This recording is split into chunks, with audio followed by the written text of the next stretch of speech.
Yeah, huh. I don't see it. I'm seeing a lot of ones. I'm not seeing the Frusciante. It looks like a beat up Strat. The closest one on the page is that McCready one. Well, maybe they're not. Maybe they're not talking about it yet. What's up, Black Chew Bear? All right. Well, you know, while we're here, let's head on over to the brand new Fender Champ. Little Champion 2. Oh, fuck off.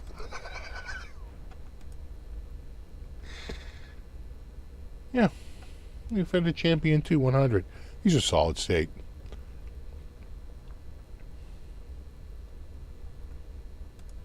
But they are their newest amp. They just come out. It's part of a series. New Champ 100 is part of. Oh Christ! Now it's not gonna. Now you're not gonna go back. No. Oh Christ! Well, they don't make it easy, do they?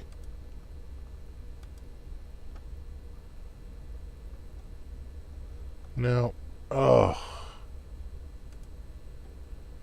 They're sons of bitches. It's like it's like they're freaking mouse trapping me. They're like, click here. No, click here. I'm clicking. I'm getting nothing. It's probably because I'm using so much bandwidth going out. Oh yeah, so they have a 25, a 50, and a 100. That's all I wanted to see. I wanted to see the 3 different versions. A 25, a 50, and a 100. I wouldn't get anything less. And I mean, unless you're looking for a little practice amp, I'd probably start with the 50. Is it a 50 and a 10-inch? I'm going to say 25 and an 8-inch speaker. This is a 10-inch. Oh, it's a 12. Oh, that's nice. Oh, that's nice. So if that's a 12, is the 25 a 10 or is it an 8?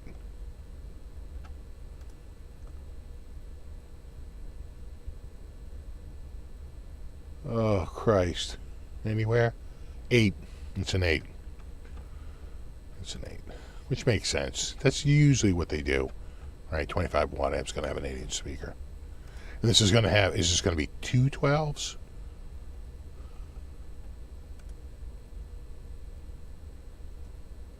that what we're going to get? 100 watts. 2 12-inch. This 100 is probably 2 of those 50s, right, in the amplifier section. So, right, they just connect the same preamp. Two of those Champ 50s. Yeah. What else? I think Supro amps just came out with a new amp.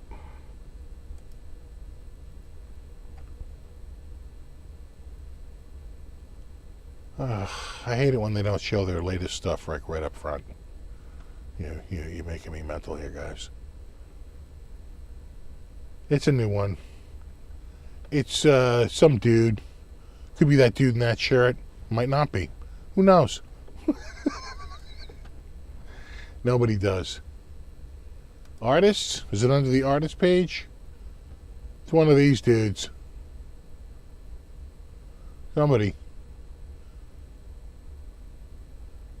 I know. I saw like an email on it somewhere. Somebody got a new one. One of these guys. One of these dudes.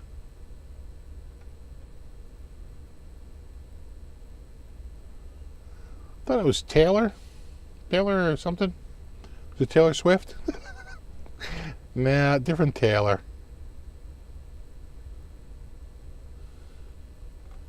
Anyway.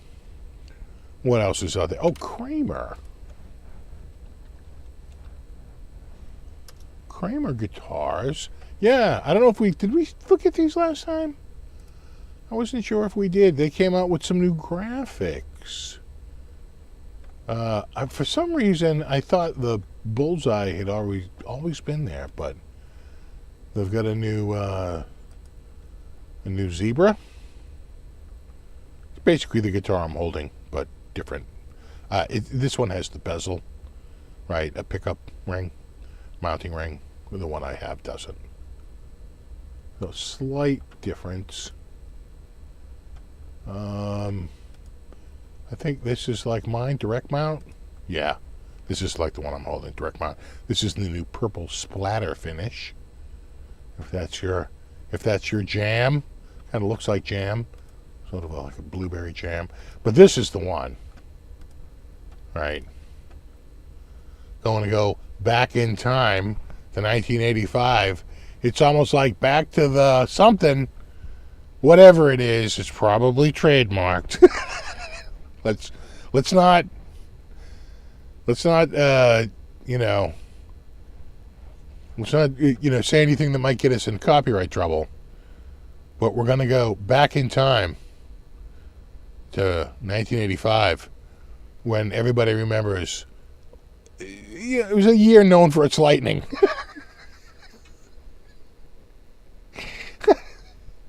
Right, a little circuit board. A little swishback. Come on.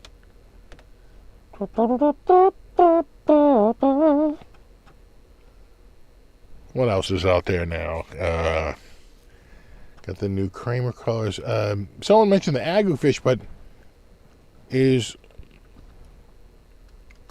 Harley Benton? Oh yeah, no, they got it up there. Sometimes they announce it, but you can't. You can't find it. You can't friggin' find it.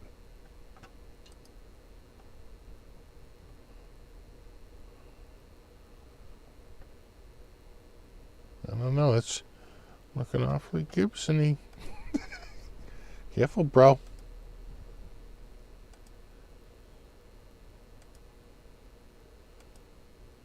Oh, yeah.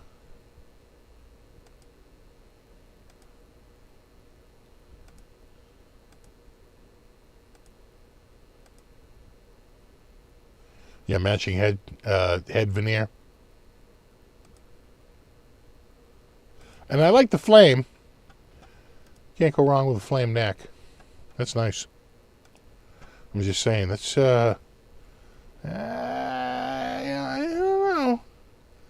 I needed a little bit more curve. Just a wee bit. I mean, you might be good in the EU, but in the US, be putting some calipers on that. What's that? Is that waist size? What's that shoulder size? What are the hip? What's the hips on this?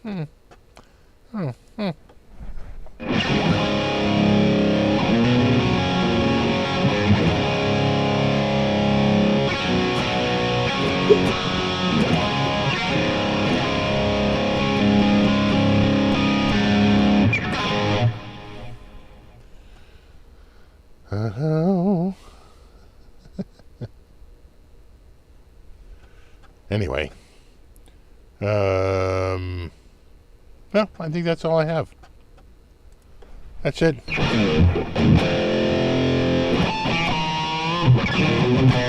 Yeah, I think one is baritone. Someone just said I think one's baritone. I think you're right. One of these. Yeah, BT. BT for the... Oh, yeah, look at the size of that. And that's a man's neck, baby. Is it also... Yeah, it's even got a little flambe to it. Oh, there you go.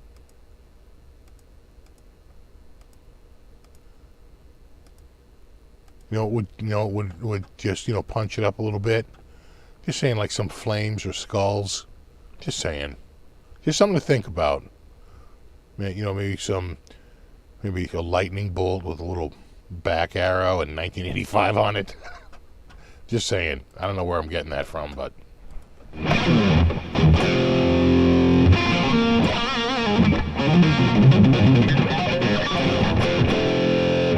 What's up, Bobby?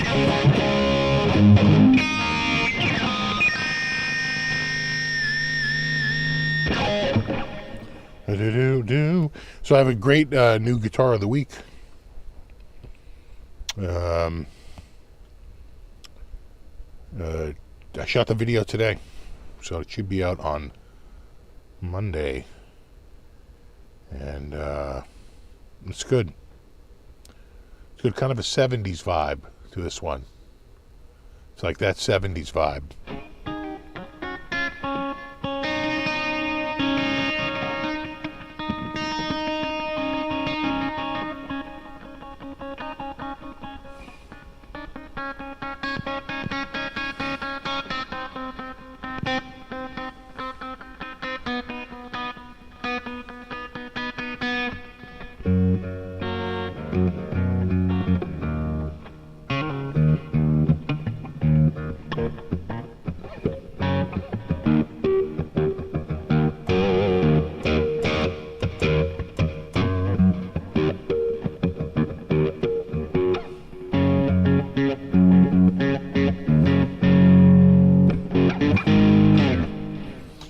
Explorer, no. But it does have 2 humbuckers in it. Boom. How many guitars could fit that description? Oh, one other thing.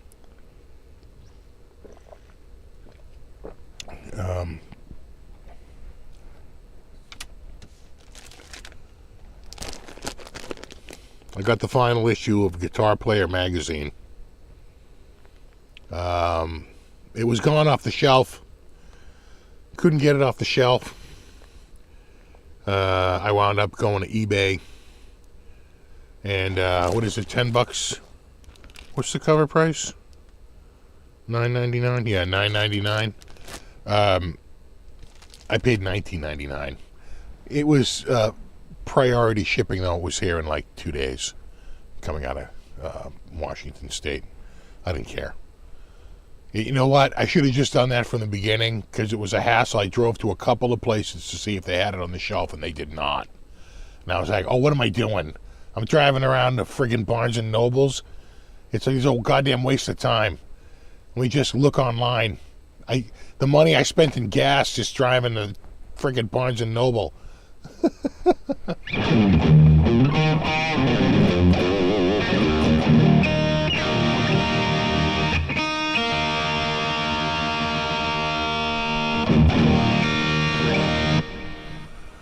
Only a 72 Telly can fit that description. What? That's crazy.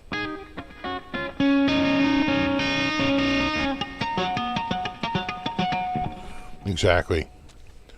If Hendrix was still alive, it'd probably be on the cover of Guitar Player magazine. Just saying. Final issue. Let's go to Player Cam. There she blows. Our final edition. 67 of 2024. Yeah, I found out that it pretty much is over. They're not gonna make another issue. It will continue as a website, but it's gonna be like Music Radar or, Ultimate Guitar. It's just a feed of stories, most likely with affiliate links. Right? That's where this is all headed.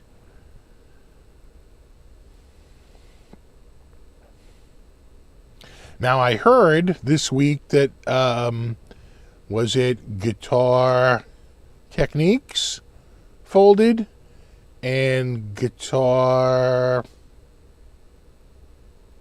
Technical Guitar, Total Guitar, something like that. I heard 2 other magazines announced they're calling it quits. So, it's not surprising. Magazines are just, it's what the internet used to be, but now that there's the internet, they're not nearly as necessary as they once were. If you wanted to go look up something, God, my dad used to get the ones for model planes and model trains, and my God, what an industry the model train and model plane friggin' magazines were. Like a massive friggin' industry. Pretty much anything out there. God, just the cooking ones.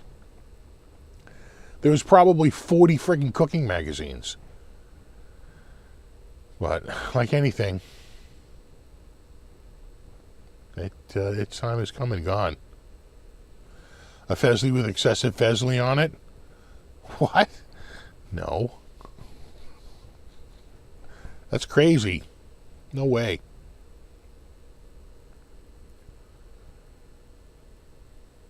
Yeah, Guitar Player, Guitar World, and Guitar for the Practicing Musician.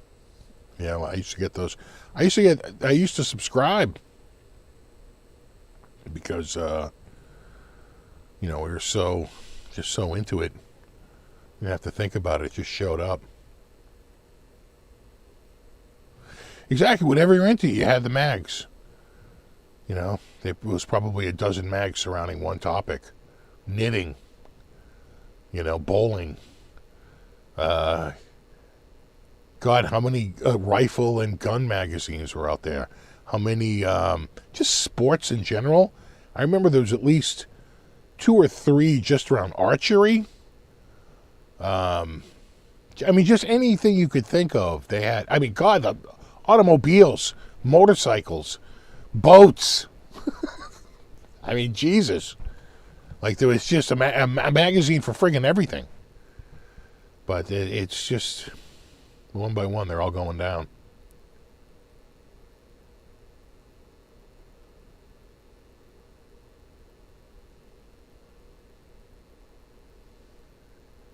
Yeah, I miss Mad and Cracked, yeah. I was never so much into Cracked, but man, was I into Mad magazine. I have a lot of original Mad art. You know, in fact, I tracked down, I have, it's kind of bittersweet.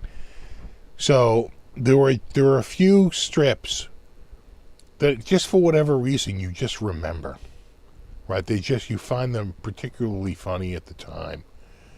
And you say, like, what, they just stick with you.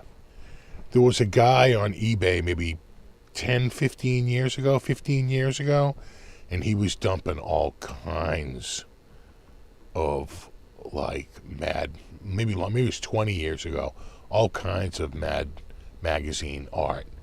And, oh my God, I bought so much free, and it was genuine. It was so good. And one of the things he had everything that by Dave Berg, who did The Lighter Side of. And sure enough, he had all of the ones that I remembered as a little kid. And I bought 2 of them for sure. One I bought just out of the blue because I didn't realize how many he was going to have. That was probably the first one I bought. I said, well, I just want to get one. And then later on, I said, oh my God, there it is. And I want to buy the artwork for like 2 or 3 of them. He had one more that I wanted, and I didn't get, and I thought it sold, but it didn't. And then he went private, and I almost bought it off him. He had a private gallery in Texas. He got off of eBay, probably because of the fees. And I just regret. And I always keep looking that strip up. It's long gone. Who knows where the hell that ended up. But those were real, genuine bristle boards and the original artwork with the paste ups and everything. Oh my God. So friggin' awesome. I even have a Spy vs. Spy was hard to get.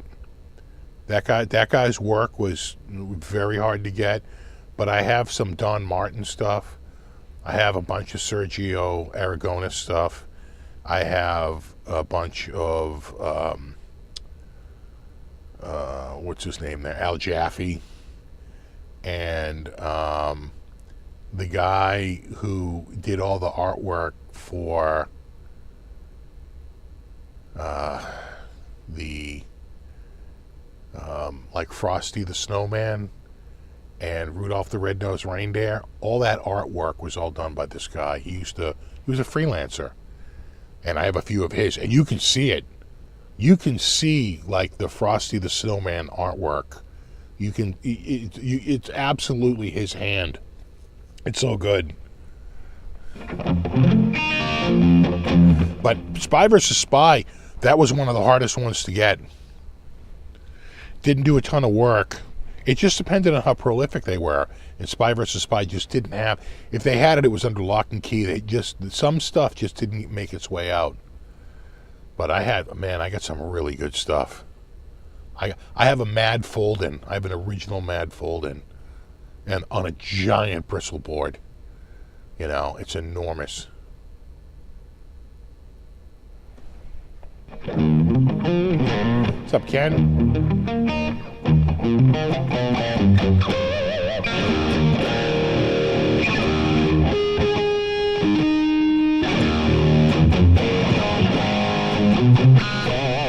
You need an Art of the Week segment? Oh, dude, I could do it.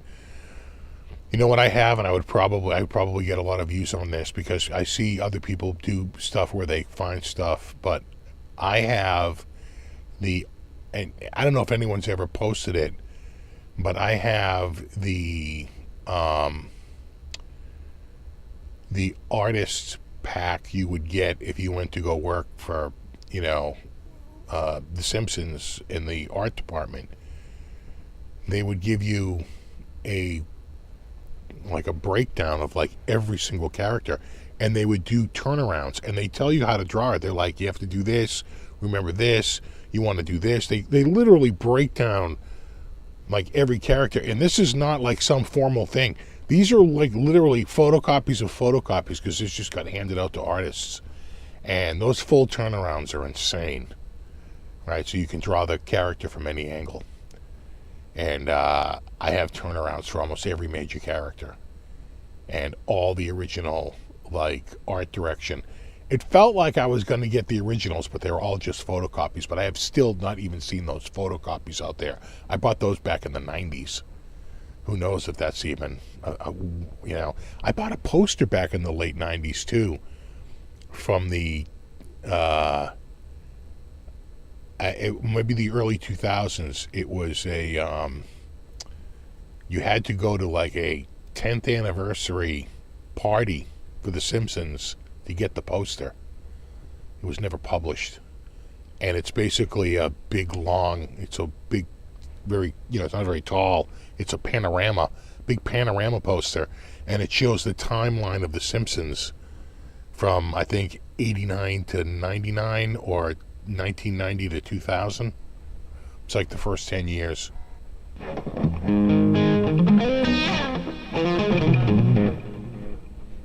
I have 2 posters signed by Crumb, including I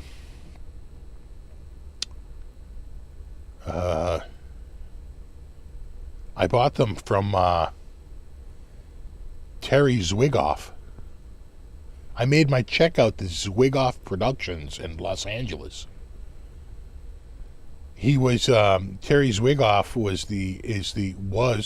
still alive. Was the director of the movie Crumb, and he's also the director of the movie Bad Santa.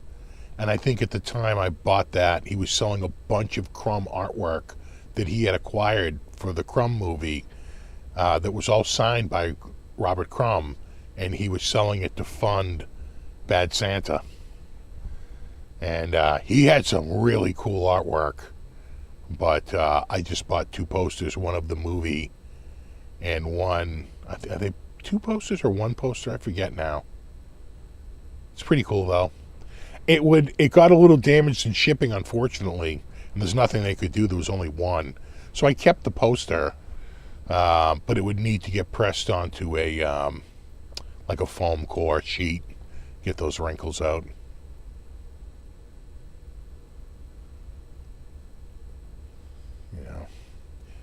I get I also have one of the rarest art prints out there.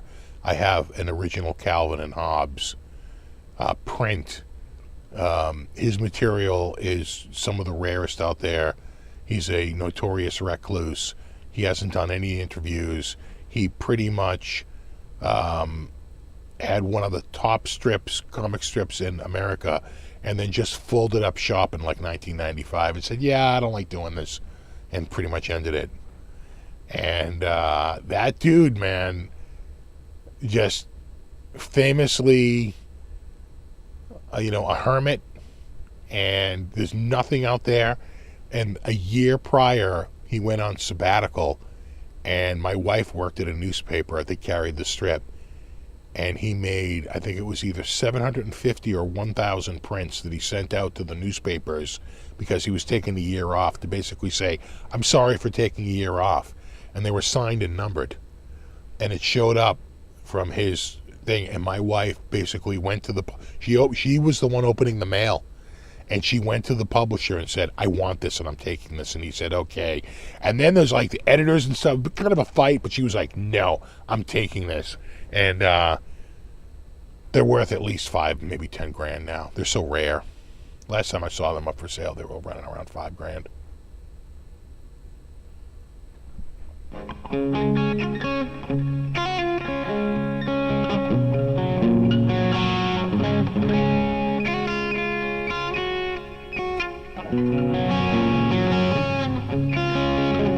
I did see that one of the OG Star Wars poster artists just recently passed away. I think he was like 85 or so. Yeah.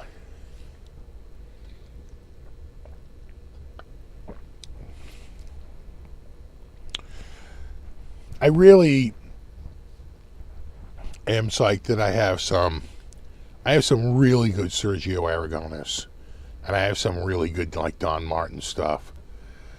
You know, those are the guys. You just collect what you like, you know, that has like meaning for you. And for me, it's just nostalgia. You know, you don't collect it to make money. You collect it because you're just kind of into it. I have a bunch of Berkeley Breathed stuff. I bought a bunch of posters from him, including a very expensive print early on, and then later on a bunch of posters that were much cheaper and also signed. And I have a Billy and the Boingers. You know, I have a Death Tongue poster. I have a Star Dorks or Dork Wars. I think Dork Wars. You know, he did one. And they're just posters, just a print, but they're signed. Every single one of them is signed.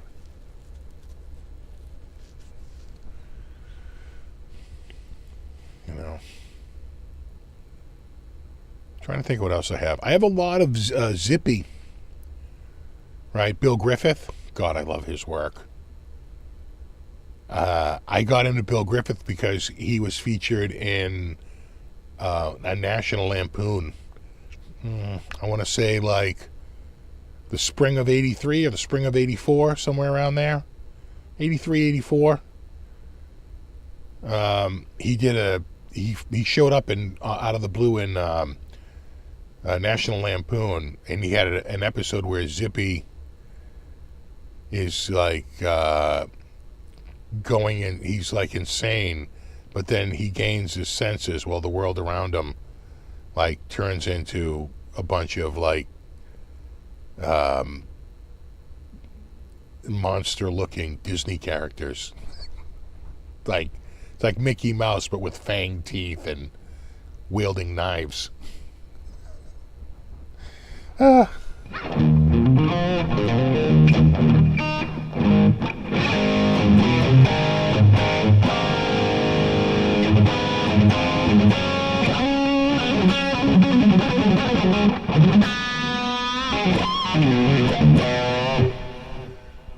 For people my age, I'd say the collective personality is much rarer now. I think that's partly due to the internet and what we grew up collecting things. Like, you don't hear that much of that now. Yeah, I agree. Never got into Zippy. Well, Zippy was all about non sequiturs. You either liked it or you didn't. Right? He was in the.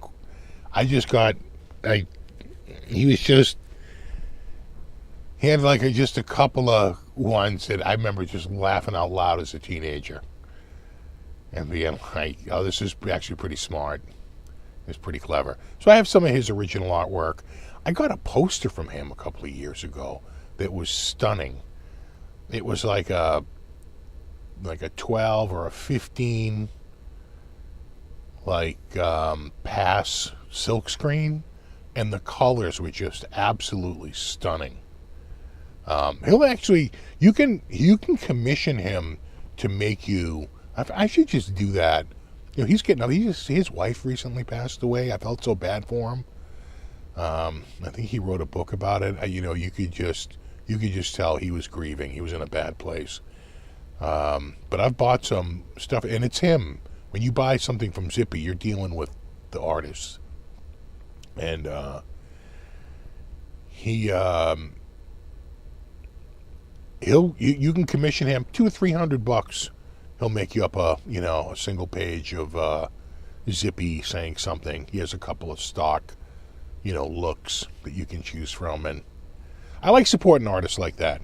Give them a little money, keep them going.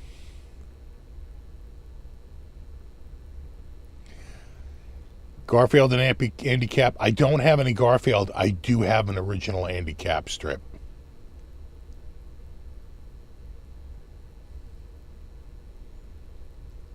I do have an original Andy Capp somewhere around here. I mean, it's no Hagar the Horrible.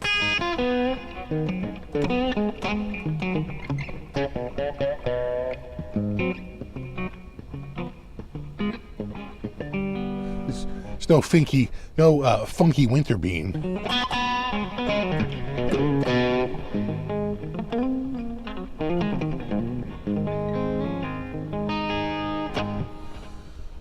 Have I played a Kramer Les Paul Custom from 2004?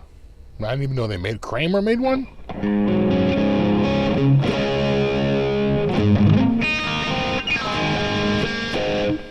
I don't think I've ever heard of them.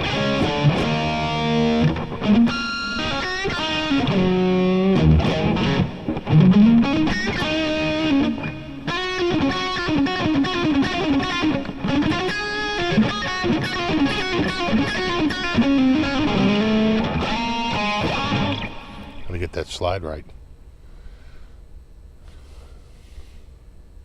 I just never got into serious comics. I had friends that were, like a goddamn soap opera. I'm like, why? I want one that if I don't miss a day, I don't give a shit, But dudes, they were into like Spider-Man and all those really like heavy ones. I never got into that stuff.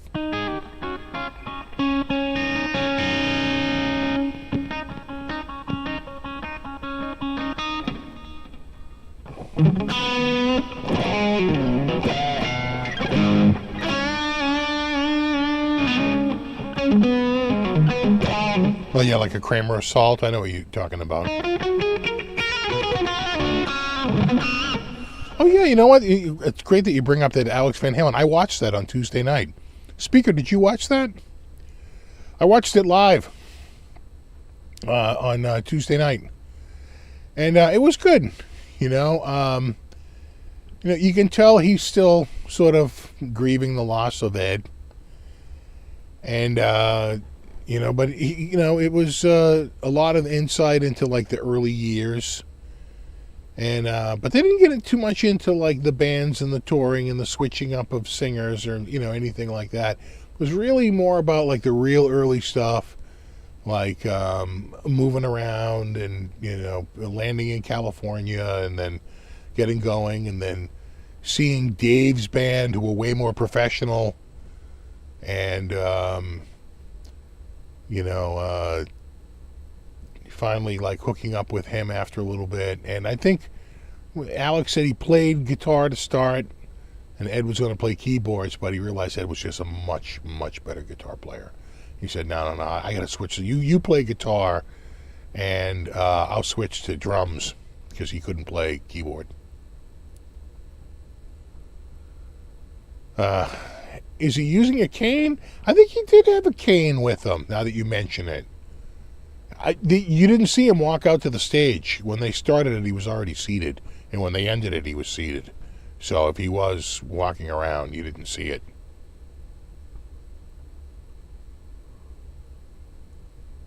It was good, though. It's posted online. You can watch it. Someone has it out there.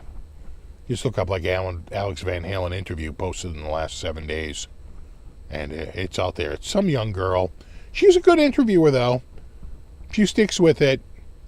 Even though Alex gets a little, teary a couple of times. Not straight out crying, but, you can tell he's feeling bad.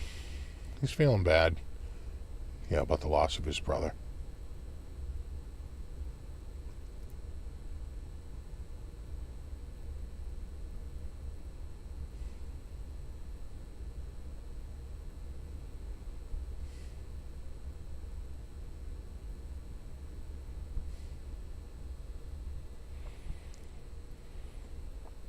Well, Van Halen stuff, what songs would you say mean the most to you?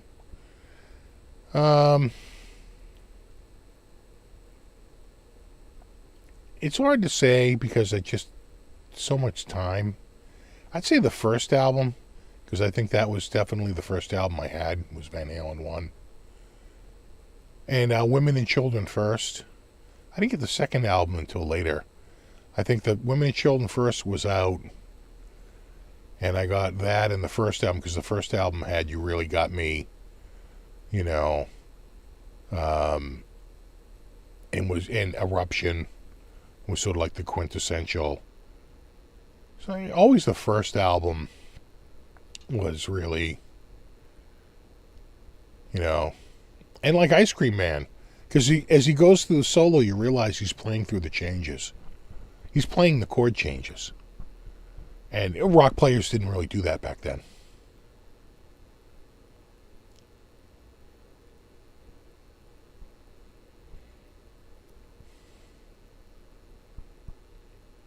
They say they're sending me a signed book, but I haven't seen the signed book yet. Speaker, you see your signed book yet? The interview was on YouTube, yeah.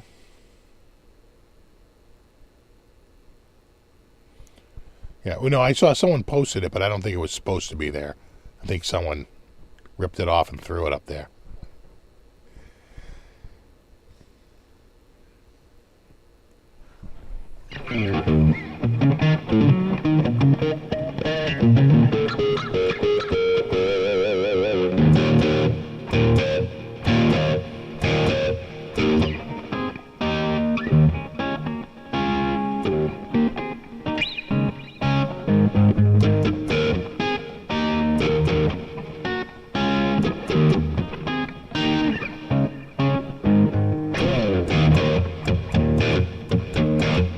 You can really hear Van Halen in that song.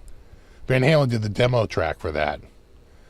And the solo was literally done by Eddie Van Halen, and Gene liked it so much he made Ace learn it.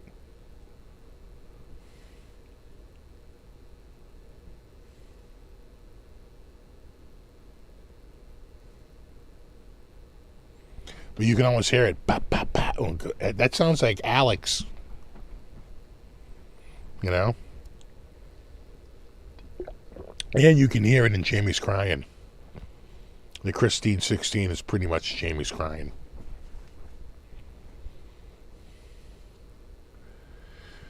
Weirdly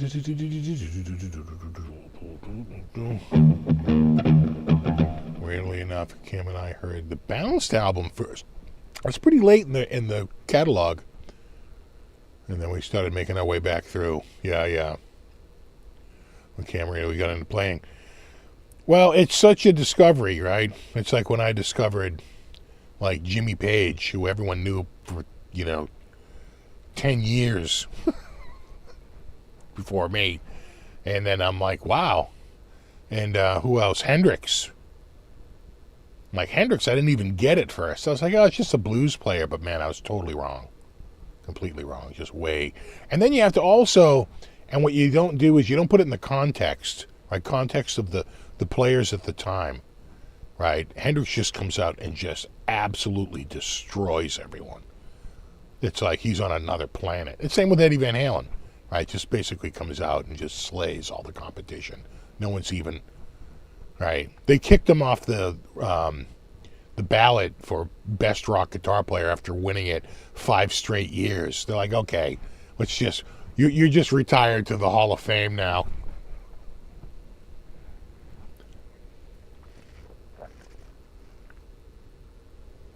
It's good coffee.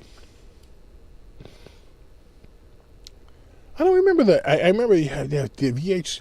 Yeah, and he wanted to get into soundtrack stuff, but it was never. Was it the Twister? I know he was trying to do it, but I don't think he ever really, found a good vehicle there.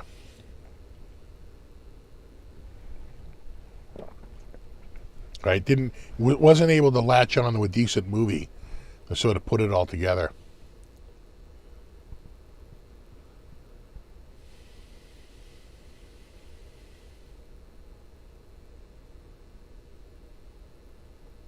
Love Hendrix live recordings. They were so different from the studio playing. Yeah. So my biggest regret was I knew that Hendrix had played Boston. I just was wondering if there was a bootleg. So I do a search and I find the bootleg from the Boston appearance, which was in, I want to say, March or April of 1970, right? Or in February of 1970. He's on this tour, right? He dies in September of 1970. He's out on tour. And they record like every night. And if you did a search for just the naming convention, not just Boston, but you would find every show from that tour. And at the start, you're hearing like, hey, check. They're doing a little sound check on stage. All right, hello, hey. And you hear the sound guy go.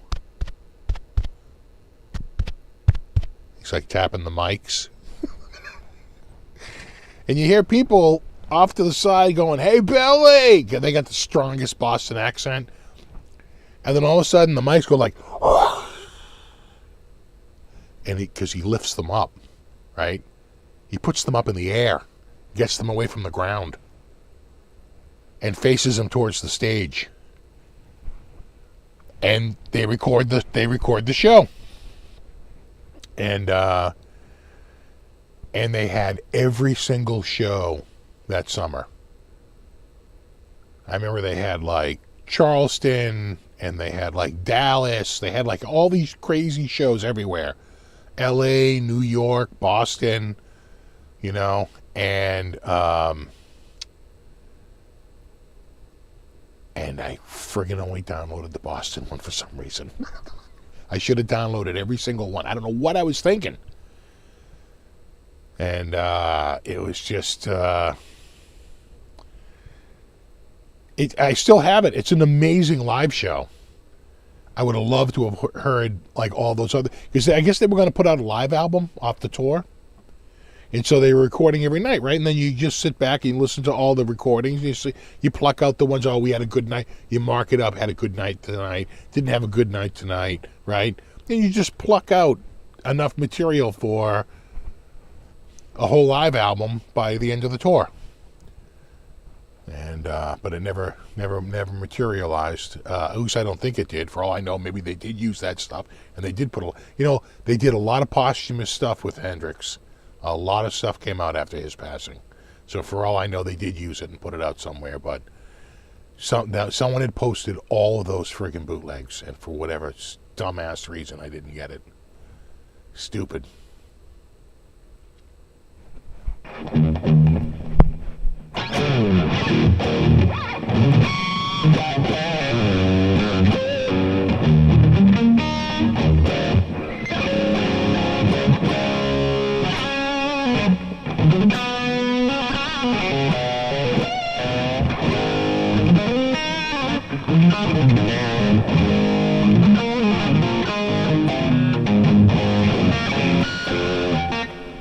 So I say the only notable V8 song for me is the use of Right Now for the Pepsi commercial. Well, they also used it for sporting events right now. My God, I think the Olympics had licensed it for a while, right? The NBA Finals, right here, right now. And Dreams. And they might have sold Dreams to the Olympics, right? And maybe Right Now was to the NBA. But man, they were pulling in some cash off of those licensing deals. Good for them.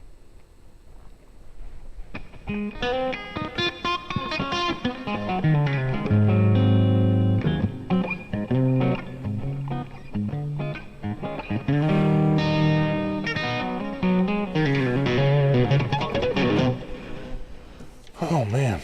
So yeah, I picked up an interesting guitar this week. It needs a little work, so I can't really. It's not ready for prime time yet. But maybe this week I'll get that. I'll get the video out of it if I can get it all ready to go. We'll see. We will see. It's quite the looker, though. And it is vintage. It's a vintage. At least that's what they're calling everything now. If it's before like 1995, it's friggin' vintage.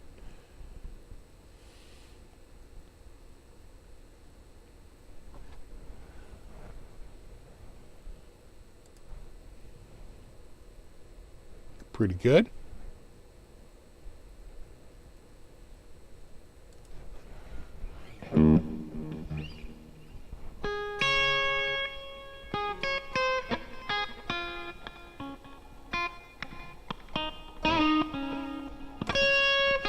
Fragile. Do not remove her.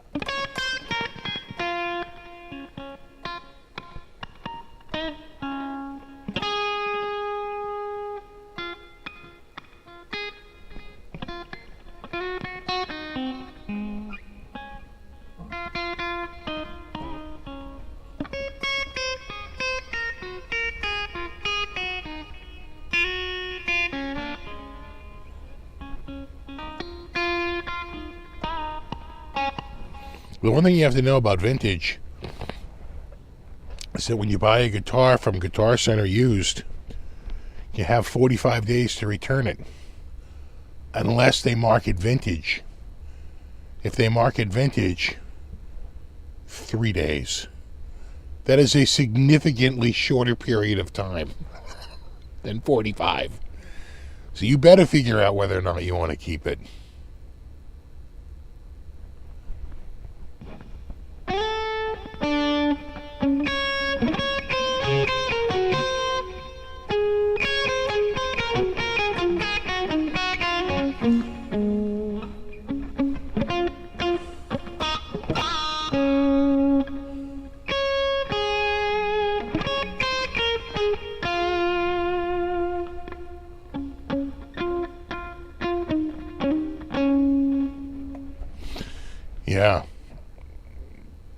Yeah, no, you gotta pay attention to that.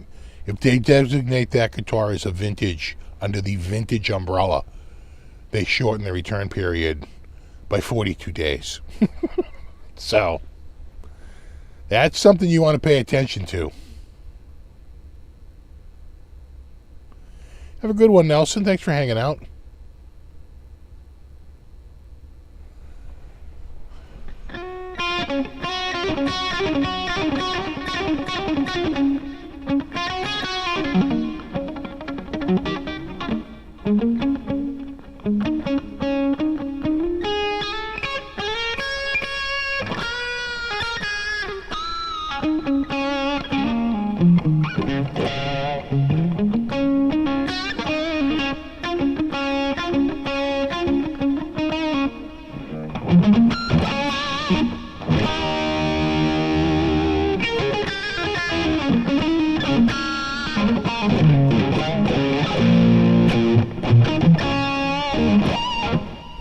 Guitar of the Week, Firefly.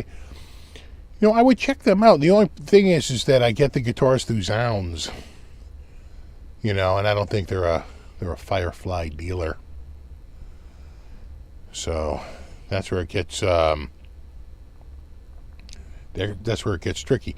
I have used non-Zounds guitars from time to time, like a Vola. I used this one last week, which is out of the private collection. But it's pretty rare. I usually stick with those because most of the times, by the time you see the guitar of the week, I've already shown it. People already know the guitars I have, you know, so I tend to just stick with whatever they're sending me because I always try to choose guitars I don't have or I've never featured, you know. Have a good one, Angus. Thanks for hanging out, buddy.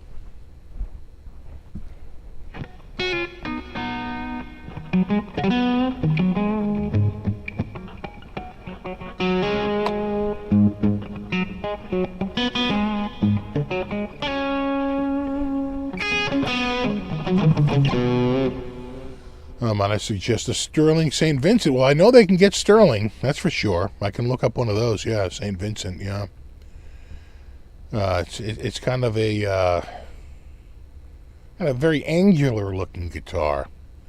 Pretty cool though. But yeah, I'd check one out. I'm trying to avoid the Music Man just because they're so expensive.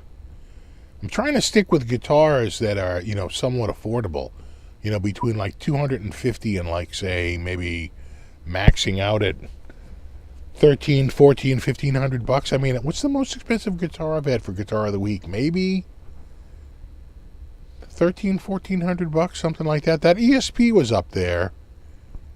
The Epiphone was $12.99. I want to say the Petrucci model was up there too, because you're using DiMarzio pickups. That might have been up $1,400. But for the most part, I'm trying to stick around, you know, $749, $849, $949, under $1,000, and not too crazy. You don't want to go. You know, no one's interested. I mean, it's cool once in a while, maybe, but they're out of reach for just so many people.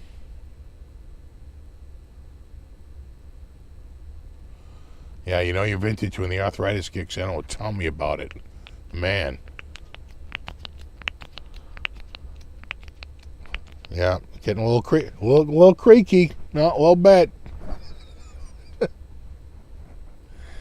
You like the Jetsons?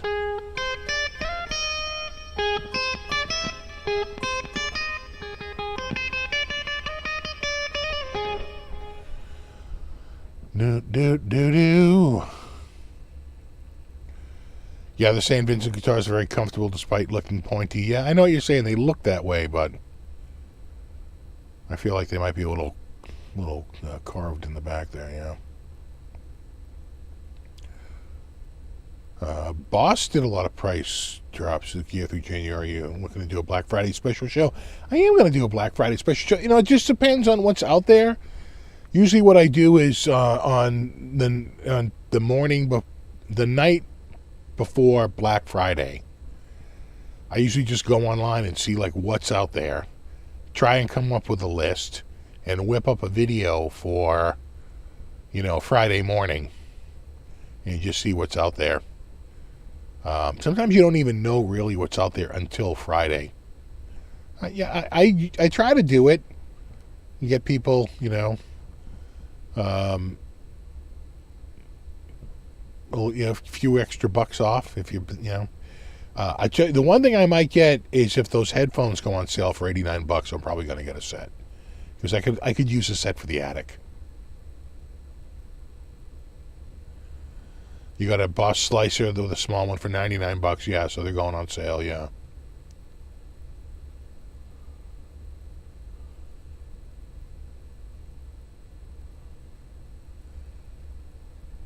Have I ever considered building my own spec'd out guitar with custom builder like a Kiesel? You know what? I think you're right. I think, you know, it does get a little pricey.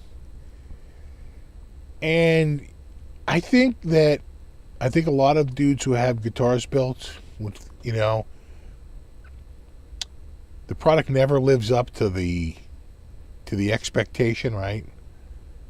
I think you're better to find a guitar that's really nice and you pick it up and you're like, wow, I really like this. Versus you have one idea in your head of what the guitar is going to be like, and then it may not meet that exact specification, right? Maybe the paint isn't quite the hue you thought it was going to be. Maybe the neck isn't quite as dark or as light or as whatever you thought it was going to be. Maybe you wanted a dark rosewood fretboard that's a light rosewood fretboard. Maybe you wanted a dark roasted neck and it was a light roasted neck, right? So it's like there's so many variants that can go on when you do a custom build. I could see it not living up to expectation, especially when you're building it up in your head, right? The probability of disappointment, I think, gets high, versus if you just go into a store and fall in love with a guitar and say, oh, you know what, I really like this guitar. Right? Might be a little easier. I think for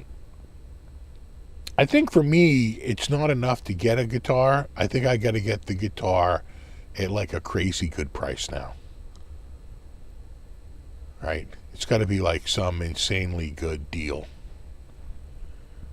Like that Jackson for $13.99, which is, I thought, you know, considering a new one is $3,500. I thought that was a good. For $1,400, I'm a buyer. I think that's a good price.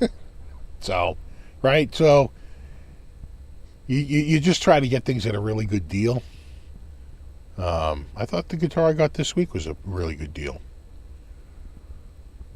So, but it depends.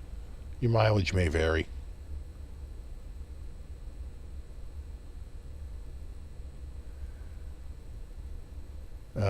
The Kramer's new Strikers from Sounds okay. You know, I haven't tried the Striker. I think the only one I've tried that was on their low end was the, what was that called? The Pacer Classic. It was only $229. The Striker, I want to say, is down in like the 150 range. And, you know, you got to remember that for them to build that guitar, they have to max out at about 25% of retail. So how much time and material is going into a guitar that has to max out at about, you know, $40 in total cost? The cost of the wood, the labor, the paint, the pickups, the electronics, all the heat and light, transportation, right? You have to build that guitar for about $40 and sell it for $150, $160. So you have to say, could I build a guitar for $40? Probably not. You want 2 pickups in that guitar? So that's why I worry about guitars that get so low. You have to realize that, okay, the guitar is $200 at retail. What's the max they can put into the construction of that guitar? It's about $50. About 50. And you just think about all the corners you have to cut to get a guitar out the door at $50. Painted. Cut, painted, frets, tuners, strings, pickups, pots, soldering, output jack, switches, pick guard. You have a max budget of $50 per unit.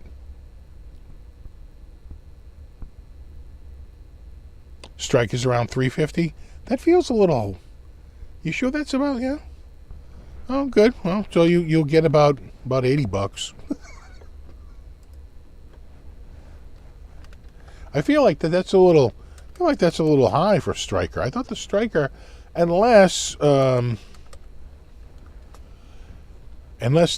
got rid of the.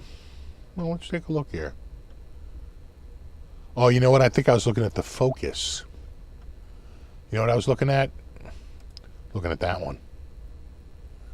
The Focus, 149.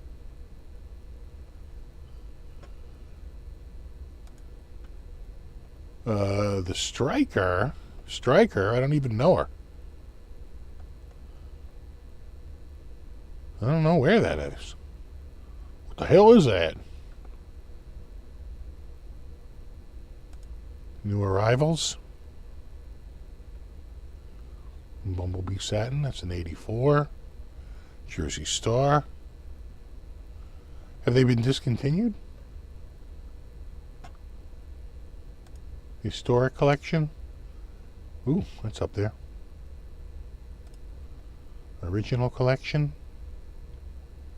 It's a lot of collections.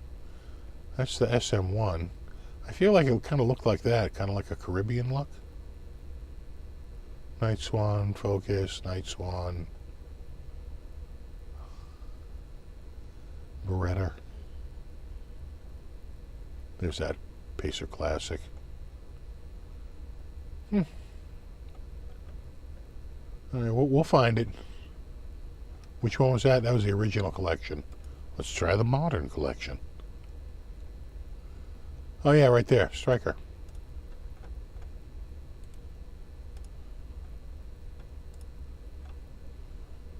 Oh yeah.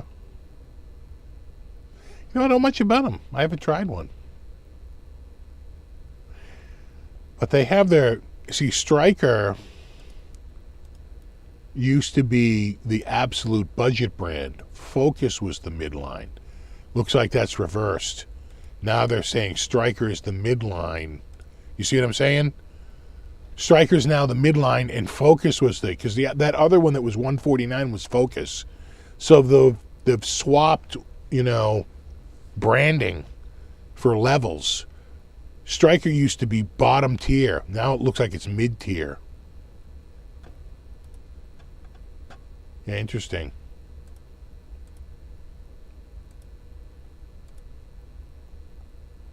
good looking guitar, nice and clean. Clean lines.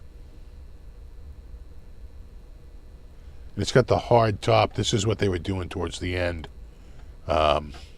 Because they were getting competition from Jackson, who had a hard edge like that, and really Ibanez.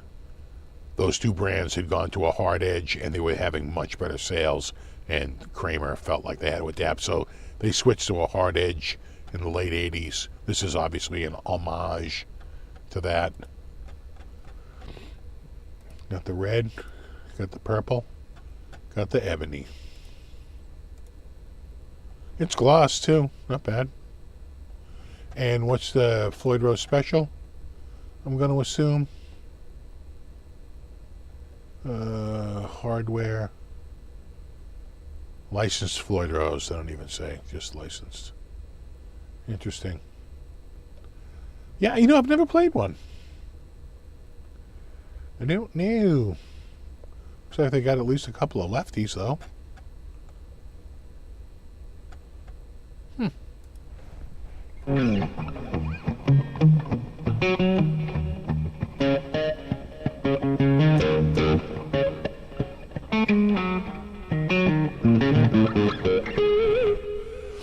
My kid bro got a Striker in the 80s, had a plywood body. Yeah, they famously had plywood bodies in the 80s. If you go look up the body materials, it's absolutely, the Strikers were plywood. They would call it a laminate back then. Made them very heavy because of all the glue content. What was weird was that a lot of the American ones, they mostly used alder, but they would go through runs of maple because it was just what they had. And they would. I think my 83 Kramer is maple. It's very heavy, and that wood looks like maple all day. It's so light. I doubt that's alder. Alder has a little bit darker, slightly more reddish look to it than maple. Maple's much more white, you know, and light colored than alder. Alder's a little browner, maybe a little bit more reddish in the content.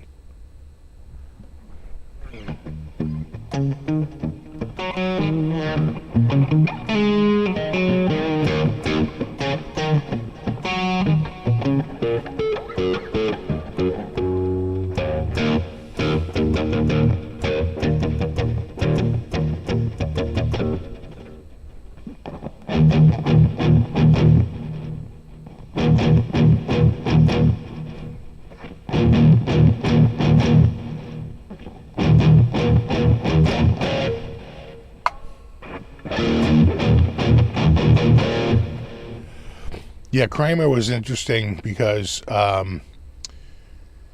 they tried to go with a tilt back. Remember, in '84 they're doing the offset. In '85 they go to a tilt back, but in order to do a tilt back, they want to do a scarf joint. So I think Lucido and Sports did their scarf joints down in the neck, like where Ibanez, you know, where most companies do it. They do it at the, you know, in the back of the neck near the top. They do the scarf joint, and they did not have a good gluing and like clamping process, and they had all kinds of warranty problems as the wood would split there. And ESP did it. They cut theirs at the headstock. They never had any problems with theirs. Made it completely different. It's a headstock graft rather than a neck, right? It's joined at the headstock instead of the neck. Much better. And Ibanez did theirs. Never had a problem. It was just that they didn't know how to do it.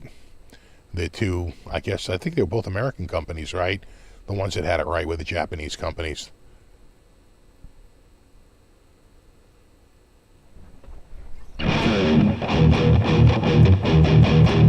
Yeah, the chugs.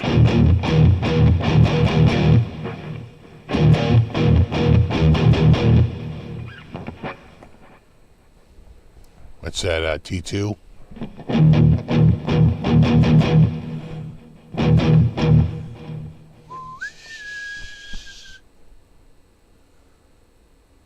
Charvel movie on Amazon Prime? Really? On the history of Jackson Charvel? That sounds pretty cool. I might check that out. I have Amazon Prime. I'll give it a look-see. Is it really 8:50? Man, it's going by fast tonight.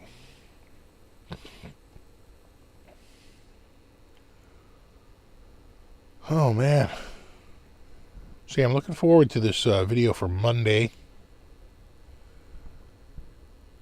New guitar of the week. It's pretty hot there, hot shot. Do you think the new Fender Ultras are a rip-off? Your thoughts? No. No, it's a high-end Strat.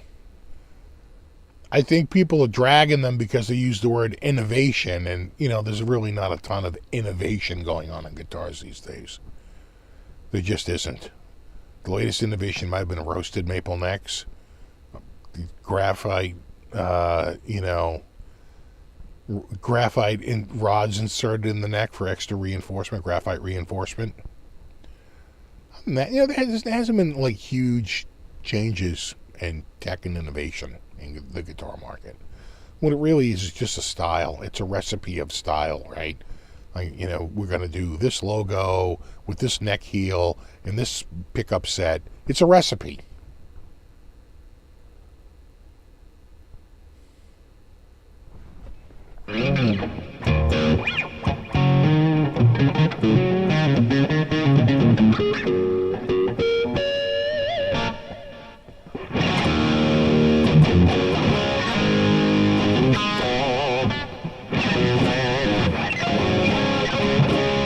The original Charvel gang, I'll look it up. Do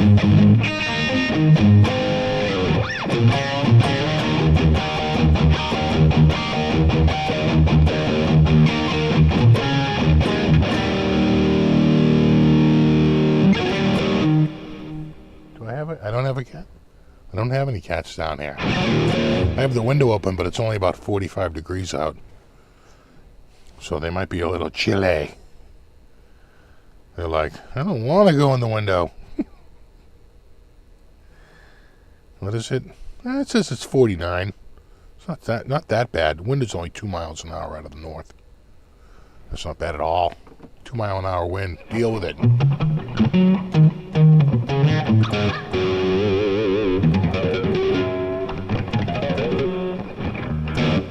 So it's on YouTube as well. Yeah.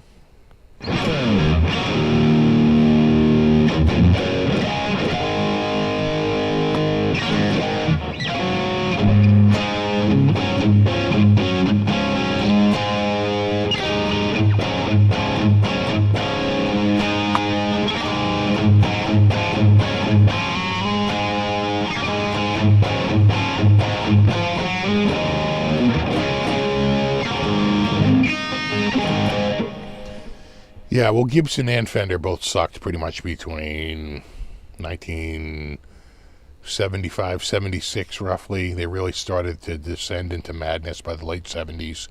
And then pretty much all the early 80s. Fender gets sold in 85. There's not a single U.S.-made guitar in 85. They're all made in Japan.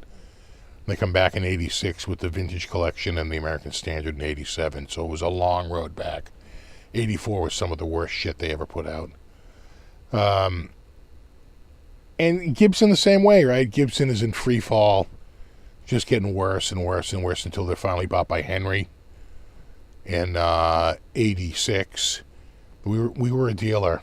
I forget if it was 87 or 88, but they basically said if you want to stay a Gibson dealer under Henry's rule now, King Henry, you had to buy one of everything that they sold. You needed to have one of every model they sold. That was a $50,000 order. And so most of the mom and pop stores stopped carrying Gibson. And they were like, fine, we don't want to have to deal with all these little mom and pop stores.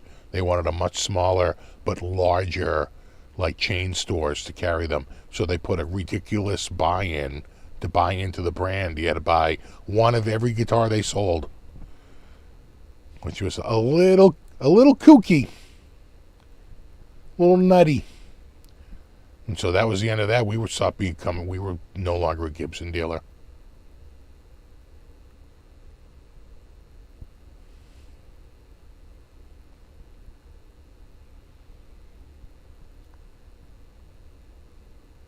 But, Gibson was so out of style in the 1980s.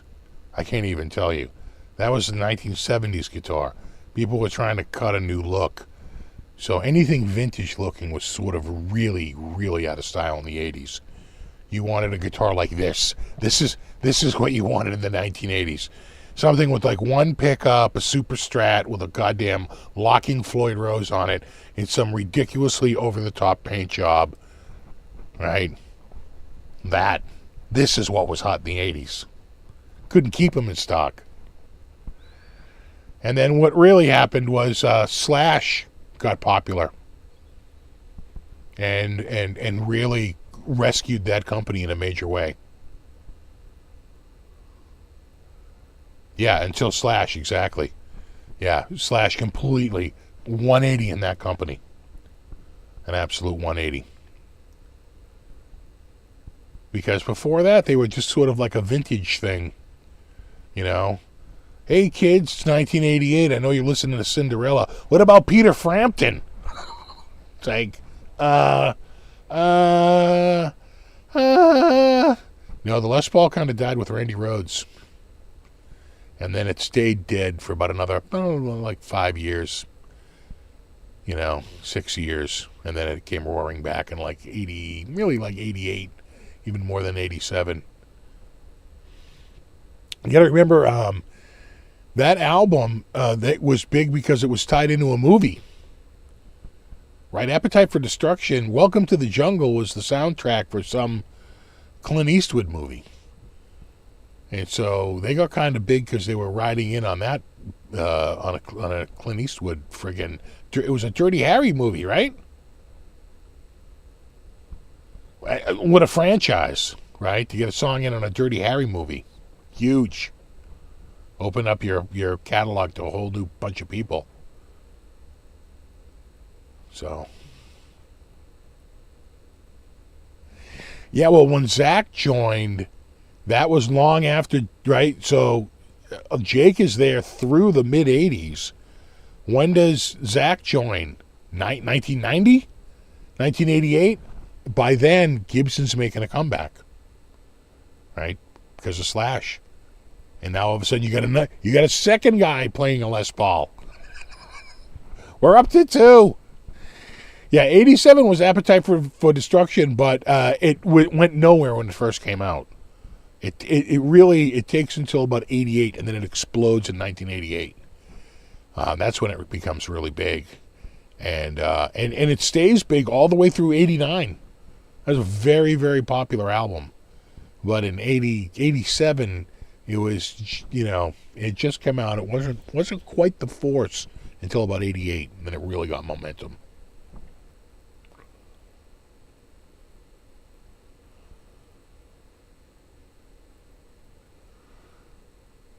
I know, don't forget to set the clocks tonight. We gain an hour.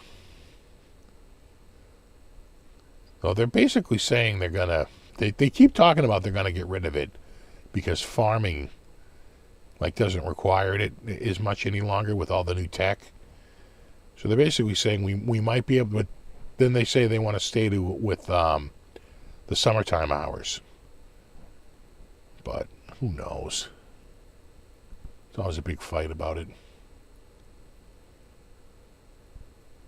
But yeah, tonight we go back. All right, dudes, it is 8:59. I'm going to wrap it up. You guys have a wonderful night. Have a good one, speaker. Talk to you soon. I'll send you a text of that new guitar. I think you'll like it. Thanks so much for hanging out. Super extra special thanks to anyone who contributed. I always appreciate that. And, of course, Brofist to my mod squad. Hashtag Brofist, ask Matt. Mod squad. Hashtag where is Ben Coombs? And for Christmas, I have a feeling it'll be a Christmas miracle. You guys have a wonderful week. Check out the new guitar over the week on Monday. I think you're going to like it. And maybe, if I have time this week, if I can get the other guitar going, I'll put it out by week's end. I have 2 videos this week, but no promises. We'll see. We'll see how it goes. All right. No, you rock. I will. I'll see you guys next Saturday, and we will do it all again. And there you go. All right. You guys have a great week, and I'll see you next Saturday. Until then, rock on. All right. Later.